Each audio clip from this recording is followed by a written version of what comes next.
Le traité d'amitié entre la France et l'Algérie remis à plus tard, il devait être initialement signé l'an dernier, mais les relations entre les deux pays se sont dégradées, notamment après l'affaire de la loi sur le rôle positif de la colonisation, loi finalement abrogée.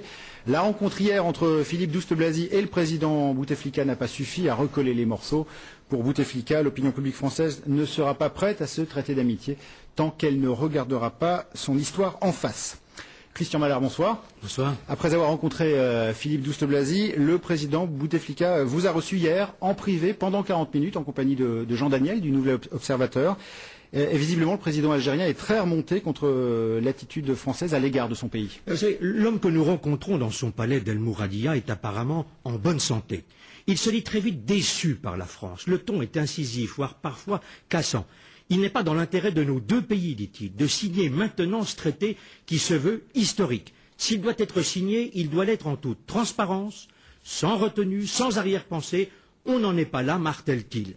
Le président déclare qu'il n'a pas digéré, même si elle a été abrogée, la loi du 23 février 2005, vous le disiez à l'instant, qui stipulait les bienfaits de la colonisation française. J'ai le sentiment, ajoute-t-il amèrement, que la France s'intéresse plus au développement de notre économie qu'à notre peuple.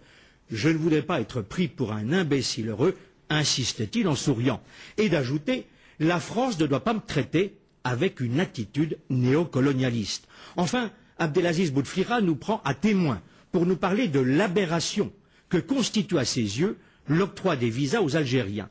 Alors qu'il faut un jour, dit-il, à un Tunisien, à un Marocain pour obtenir un visa pour l'espace européen de Schengen, il faut 3 à 4 semaines pour un Algérien.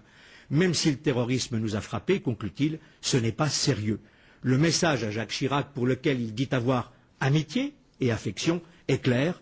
Messieurs les Français, balayez beaucoup devant votre porte avant d'espérer signer ce fameux traité. Merci, Christian.